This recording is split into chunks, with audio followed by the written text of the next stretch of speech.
So tonight, a federal judge in Minnesota has blocked ICE, CBP, other federal agencies assisting them from impeding the free speech rights of protesters or using force against them unless they are interfering with enforcement activities. Now, it's always how they define that, but this is certainly good, big news from a ruling tonight. This was a lawsuit, of course, that was brought all the way back in December by 6 protesters on behalf of anyone who records, observes, and protests ICE's ongoing operations in Minnesota. The judge even said that ICE is not entitled to stop and search protesters in their cars solely because they are safely following ICE and other federal law enforcement at an appropriate distance. And again, we are still digesting this ruling. As I mentioned to Chris, it just came out. It's a whole lot of pages. We're looking through it. We're combing through it. But one thing is very clear. It is bad news for the Trump administration and good news for the people exercising their First Amendment rights in Minnesota. Which brings me to the other piece of breaking news we are following tonight. MSN reported that the Department of Justice has opened a federal criminal investigation into Minneapolis Mayor Jacob Frey and Minnesota Governor Tim Walz. And that, to state the freaking obvious, is no coincidence. I mean, these 2 elected officials have been the most outspoken and the most passionate voices about the horror ICE is wreaking on the city of Minneapolis. And because they are actual leaders, we've all been watching them, and not malicious man-children like the current occupant of the White House and his hateful posse of Stephen Miller, Kristi Noem, Tom Homan, Greg Bovino, I could go on, they have actually called for calm from the moment an ICE officer fatally shot Renee Nicole Good last week. I mean, both Mayor Frey and Governor Walz have consistently and repeatedly called for their residents not to take the bait, to protest, but do so peacefully, so as to not give the Trump administration justification to increase its already massive federal presence in the state. And as we've all watched residents in Minneapolis being pulled from their cars by ICE agents, school communities being terrorized, pepper spray raining down on protesters, the city of Minneapolis have largely been, all the citizens that we've seen have largely been doing what the governor of their state and the mayor of their city has been asking them to do. I mean, peacefully supporting their neighbors who are being attacked and targeted by ICE. But somehow this new federal criminal investigation revolves around the allegation that Frey and Walz obstructed federal immigration enforcement. Now, just a couple of notes on that. Tonight, legal experts point out that the crime of impeding federal agents requires physical force. Speaking out publicly against the way ICE is terrorizing the people of Minnesota, a fact, is not a crime, no matter how much Donald Trump wishes it was. I should also note that this very bogus, obviously political investigation is being run out of the same U.S. Attorney's Office, where just this Tuesday, 6 federal prosecutors resigned over the Justice Department's handling of the investigation into Renee Good's killing.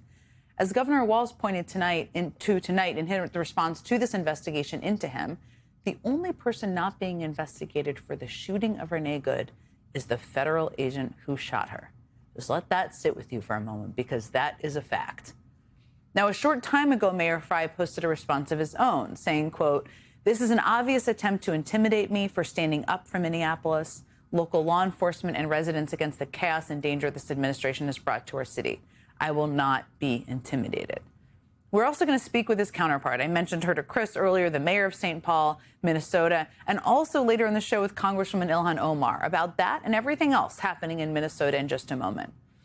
But in the midst of this incredibly upsetting and chaotic week of news, though I did start the show with some good news, I would note, I want to tell you that if you are angry, if you are outraged, if you are absolutely beside yourself about what Donald Trump is doing to our country right now, you are far from alone. You are definitely not alone. New polling out today from CNN shows that the majority of Americans call the first year of Trump's new term a failure. Back in Trump's first term, the lowest his approval rating on the economy got was -5. Now CNN has him underwater by 22 points. A new NPR Marist poll also has Trump underwater by 21 points on the economy. The poll also has Trump 19 points underwater on foreign policy. Another CNN poll shows that Americans think that ICE enforcement actions are making cities less safe rather than more safe by a 20-point margin, which how could you not think that if you've been watching what's happening in the city of Minneapolis? A poll from Yahoo found that Americans believed ICE raids were doing more harm than good by yet again a 20-point margin. But the issue where this administration stands is the most underwater, is their justification for the killing of Renee Nicole Good.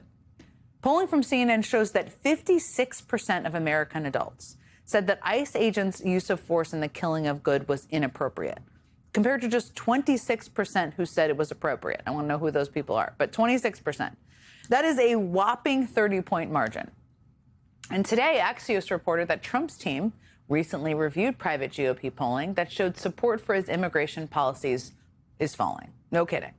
A top Trump advisor told Axios that while Trump himself isn't concerned about the policy, he's not a policy wonk, remember, meaning he isn't actually concerned about ICE brutality either, which there's that.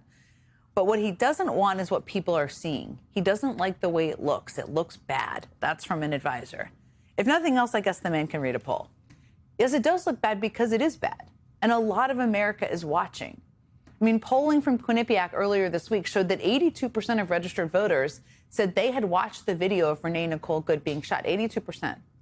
And as hard as it is to watch a lot of what we are seeing in Minnesota and everywhere all around the country where ICE has surged, clearly showing the world what the Trump administration is doing here is moving the needle. And I know that a lot of what I'm about to show you and tell you about is pretty rough, tough to watch. And that has been the case of a lot of what we've been showing over the last week and a half. And I know we have all been consuming a lot of these videos of Minneapolis. But it's clearly important that we don't look away. It's clearly important that we see what is happening with clear eyes, and we also spread it as far and wide as possible.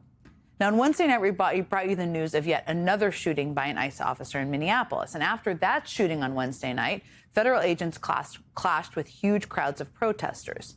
In the midst of that chaos was a young couple and their 6 kids driving home from a kids' basketball game. The couple, Sean and Destiny Jackson, say that they saw the clash and were just trying to drive away. But they were quickly surrounded by federal agents.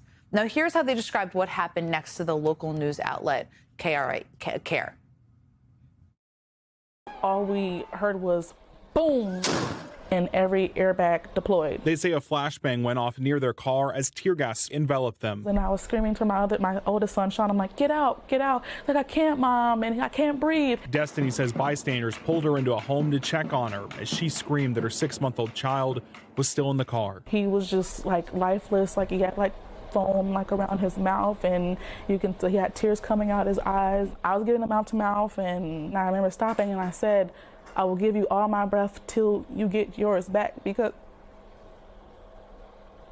nobody wants to see their kids like that. I mean, that's hard to watch. Destiny says that multiple members of her family had to be hospitalized, and luckily they are all now okay. That is the good news. DHS, of course, though, responded to that incident by saying that their agents never targeted this family or their children. The agency says that the family was, quote, the victim of rioters and agitators. But that claim just sounds pretty impossible to square with the fact that their agents appear to have tear gassed a car full of kids.